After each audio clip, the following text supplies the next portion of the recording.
২৬ত election খেলিবনে নেখেলে গৌৰৱ গগৈ আপোনালোকৰ জানিবলৈ ইচ্ছা আছে নেকি? যদি আপোনালোকৰ জানিবলৈ ইচ্ছা আছে মই সকলোখিনি কম, আপোনালোকে চাব লাগিব ভিডিঅ'টোৰ শেষলৈ। নমস্কাৰ বন্ধু বান্ধৱীসকল, দেখিছেনে আহি গ'লো এটা সুন্দৰ পৰিৱেশত এটা সুন্দৰ ভিডিঅ' বনাবৰ কাৰণে। আৰু এইখিনি হ'ল আমাৰ বাৰু যিয়ে নহওক সদায় দেখিয়ে থাকে মোৰ ভিডিঅ' যিসকলে ৰেগুলাৰ চায়। এতিয়া আহোঁ মূল কথাটোলৈ। ২৬ত গৌৰৱ গগৈ ইলেকশ্যন খেলিবনে নে নেখেলে নে খেলাবহে আপোনালোকৰ নিশ্চয় জানিবলৈ মন আছে, নহয়নে বাৰু?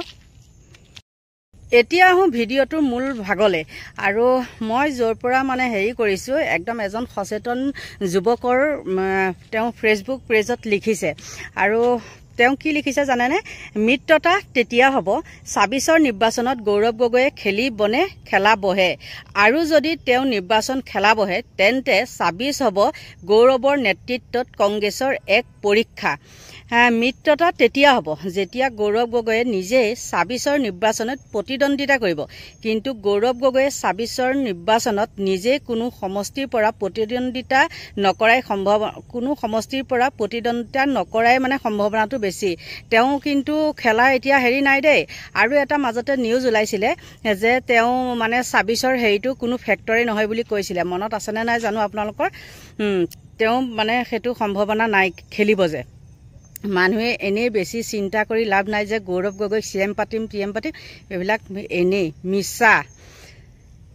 চৰকাৰ আহিলে পাছত উপ নিৰ্বাচন খেলি মুখ্যমন্ত্ৰী হোৱাৰ পাছৰ কথা। গৌৰৱ গগৈ নেতৃত্বত কংগ্ৰেছৰ লক্ষ্য এতিয়া দীৰ্ঘম্যাদী। লক্ষ্য ২৬ নহয় ৩১।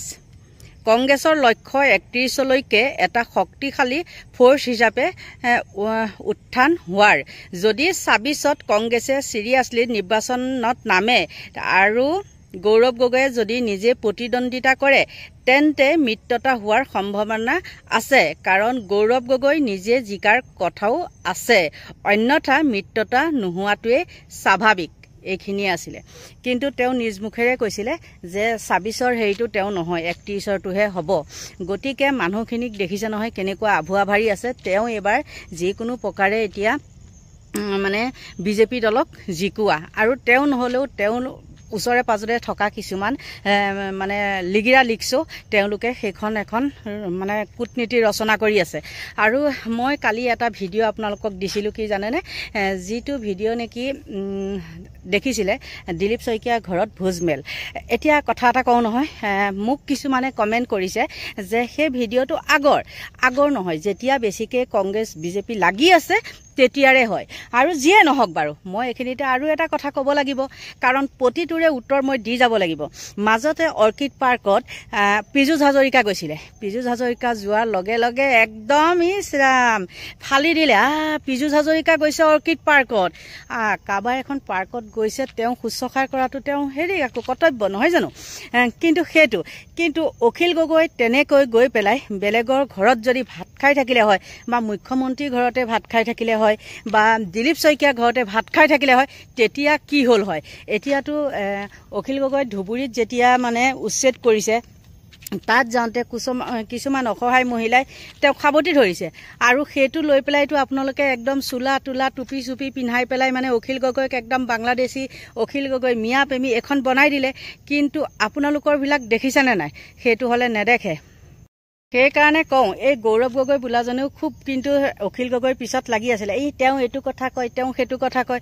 কিন্তু আৰু এটা ইয়াতে মানে বহুত কথা আহি যায়। এতিয়া যে হেৰিয়ে কৈ আছে, মামাই যে কিছুমান কৈ আছে ছেপ্টেম্বৰত আমুক হ'ব, ছেপ্টেম্বৰত তামুক হ'ব, নে এইবিলাকৰ পৰা মানে পৰিত্ৰাণ পাবৰ কাৰণে বাৰু তেওঁ এখন নাটক কৰি আছে নেকি নে কি নাজানো আৰু, ভগৱান জানে। কিন্তু মই জনামতে মামাই বিধি পথালি দি আছে তেওঁক। সেইটো মই একদম ভিতৰুৱা কথা সেইটো। আৰু কি হয় নহয় আপোনালোকেতো সকলোৱে জানিব। কিন্তু ইমানখিনি মানুহে আশা কৰি আছে তেওঁক CM পতা, বা ময়ো। আৰু মই তেনেকুৱা ভিডিঅ'বিলাক বনাইছিলোঁ। আৰু কিছুমানে কৈছে আপুনি বিজেপি মুখী নেকি, বিজেপি হ'ল নেকি আপুনি, এনেকৈ কৈ আছে। কিন্তু নাই, সঁচা কথাটো ক'লে আকৌ কিহৰ বিজেপি আহে, সেইবিলাক একো প্ৰশ্ন নাহে। আৰু আপোনালোকক যেতিয়া মই কালি ভিডিঅ'টো দিছিলোঁ, একলগ হোৱা কথা নোহোৱা কথা এনেকৈ কৈছিলোঁ ন। আৰু মই নিজে কৈছিলোঁ যে দলপতিয়ে ক'ব লাগে নে সভাপতিয়ে ক'ব লাগে। কিন্তু কি হ'ল জানে, সুৰত সুৰ মিলাই কিন্তু এতিয়া গৌৰৱ গগৈয়ে নিজে ক'লে মানে সেইবিলাক আমাৰ দলপতিয়ে কৈ দিছে নহয়। গতিকে হেৰি মানে তেওঁ আকৌ বেলেগে কোৱাৰ মানে প্ৰয়োজনবোৰ নকৰে তেন্তে হ'লে চাওকচোন আপোনালোকে কাক ভৰসা কৰিব হা আপোনালোকেতো বহুতে কৈ থাকে সেই এইটো অখিল আমুক এইটো অখিল তামুক আৰু কওঁ মই আপোনালোকে নাভাবিব যে এই মানুহজনীয়ে অখিল গগৈক ছাপোৰ্ট কৰে অখিল গগৈৰ কাৰণে এনেকুৱা সেইকাৰণে তেওঁ অন্ধ হৈছে নাই কাইলৈ যদি আপোনালোকে তেনেকুৱা এটা প্ৰমাণো দিব পাৰে অখিল গগৈয়ে আমুকৰ পৰা পইচা লৈছে অখিল গগৈয়ে গৈ আমুকৰ ঘৰত ৰাতি ভাত খাই আছে হাঁহি আমুক কৰি আছে তেতিয়া কিন্তু সেইটো বেলেগ হৈ যাব গম পাইছে নাই তেতিয়াও মোৰ তাৰ পৰা আপোনালোকে ভিডিঅ' আশা কৰিব পাৰিব যে মানুহজনীয়ে কিন্তু এনেকে বনাইছে গতিকে এইবিলাক নোহোৱাই কিছুমান কথা কৈ পেলাই মানে কয় নহয় কিবা কাবাক দেখি ৰান্ধো বাহু কাবাক দেখি দুৱাৰ বান্ধো নহয় জানো ঠিক তেনেকুৱাই এতিয়া দেখিলে আচল মূল মানুহটোৱে যিয়ে নহওক তাত গৈ পেলাই কি কৰিছে ভোজে ভাতে খাই আছে আৰু কিছুমানে কয় বোলে হেৰি তেওঁ গৈছে এইবিলাক আলোচনা কিয়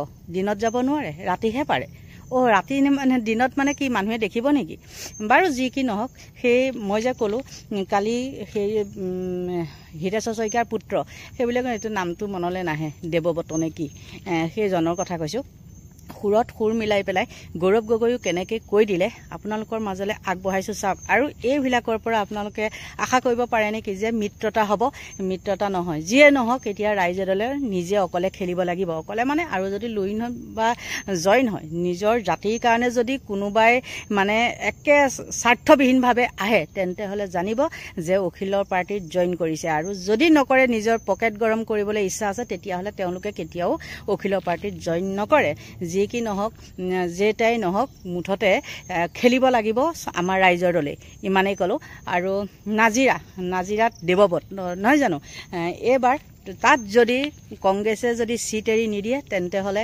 আমাৰ ৰাইজৰ দলৰ ফালৰ পৰাও তাত হ'ব মানস কোঁৱৰ গতিকে আপোনালোকে আশীৰ্বাদ কৰিব মই কৈহে থৈছোঁ দেই মিত্ৰতা নকৰিলে তাৰ পৰা যদি চিট এৰি নিদিয়ে তেতিয়াহ'লে নাজিৰাৰ পৰা খেলিব আমাৰ মানস কোঁৱৰে এইখিনি আছিলে আৰু আপোনালোকলৈ মই গৌৰৱ গগৈয়ে কি ইংগিত দিলে আৰু এজন সঁচাকৈ কিছুমান কিন্তু কথাত আমি জপিয়াই ধৰোঁ হয় কিন্তু একদম সত্য কথা কিছুমান আছে অহংকাৰে পতনৰ মূল বুলি কথা আছে ন কেইটামান কমেণ্ট কেইটামান হেৰি পালেই ভাবিছে নেকি যে মোক ছাপোৰ্ট কৰে বুলি সেইটো কেতিয়াও নহয় গতিকে হ'ব বিগ জিৰ' মানে কংগ্ৰেছ ধূলিচাত তেনেকুৱা হ'ব আৰু আপোনালোকে গমেই পাব কেইটামান আহিবই আকৌ মানে বিজেপিত জইন কৰিবলৈ আজিকালিনো কি আকৌ কৈছোঁ কংগ্ৰেছ বিজেপি এজিপি একেটা দলৰে মানে ইপিটি সিপিটি গতিকে আপোনালোকৰ মাজলৈ মই গৌৰৱ গগৈয়ে দিয়া এটি হেৰি কালি সুৰত সুৰ মিলাই কি ধৰণে ক'লে আপোনালোকৰ মাজলৈ আগবঢ়াই দিলোঁ চাওক যে সমগ্ৰ অসমত কংগ্ৰেছ দলটো শক্তিশালী হ'লেহে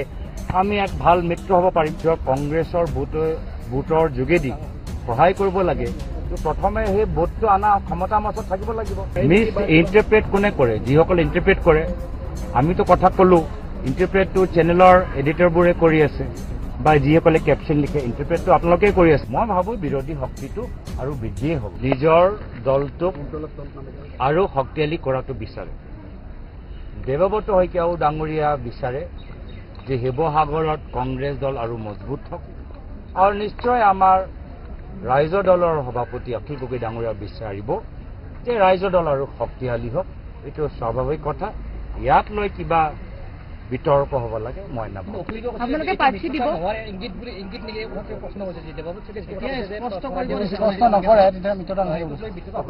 দেৱব্ৰত শইকীয়া ডাঙৰীয়া স্পষ্টভাৱে ক'লে যে শিৱসাগৰত কংগ্ৰেছ দলটোক শক্তিশালী হ'ব লাগিব আৰু সেয়া আমাৰ মন্তব্য আমিওতো একেখিনি কথা কৈছোঁ যে সমগ্ৰ অসমত কংগ্ৰেছ দলটো শক্তিশালী হ'লেহে আমি এক ভাল মিত্ৰ হ'ব পাৰিম আজি যদি আমাক বেলেগ দলক নিজৰ কৰ্মীখিনি কষ্টৰ যোগেদি নিজৰ কংগ্ৰেছৰ ভোটৰ যোগেদি সহায় কৰিব লাগে প্ৰথমে সেই ভোটটো অনা ক্ষমতাৰ মাজত থাকিব লাগিব কৰ্মীখিনিক সাংগঠনিক মনোবল আৰু বৃদ্ধি কৰিব লাগিব মই নাভাবোঁ মই ভাবিছোঁ যে আজি সকলৰ কথা খুব স্পষ্ট কি একো নতুন কথা ক'ৰবাত কোনোবাই কৈছে মই নাভাবোঁ গৌৰৱ গগৈ ডাঙৰীয়া কথাবোৰ কেতিয়াবা মিছ ইণ্টাৰপ্ৰেট হয় গতিকে এই বিষয়টোৱে ক'ৰবাত মিত্ৰতাৰ প্ৰসংগত আউল লগাব পাৰে মিছ ইণ্টাৰপ্ৰেট কোনে কৰে যিসকলে ইণ্টাৰপ্ৰেট কৰে আমিতো কথা ক'লো ইণ্টাৰপ্ৰেটটো চেনেলৰ এডিটৰবোৰে কৰি আছে বা যিসকলে কেপশ্যন লিখে ইণ্টাৰপ্ৰেটটো আপোনালোকেই কৰি আছে আমাৰ কথাটো স্পষ্ট ইণ্টাৰপ্ৰেট কোনে কৰি আছে যোনে কেপশ্যনটো বনায় নহ'লে কেপশ্যনটো এট্ৰেক্টিভ কেপশ্যন নাথাকিলে মানুহে কিয় ক্লিক কৰিব এইটো লিংকটোৰ ওপৰত ক্লিক কৰিব লাগিবতো তাৰপিছত মই কওঁ যেতিয়া লিংকটোৰ ওপৰত ক্লিক কৰে হেডলাইনৰ পিছত যেতিয়া টেক্সটবোৰ চাই তাত আপোনালোকৰ কথাবোৰ একদম স্পষ্ট যিখিনি কথা আমি ক'লো সেইখিনিয়ে কথা কয় খালি কেপশ্যনটো অলপ এট্ৰেক্টিভ হ'ব লাগে মই বুজি পাওঁ মোৰ আপত্তি নাই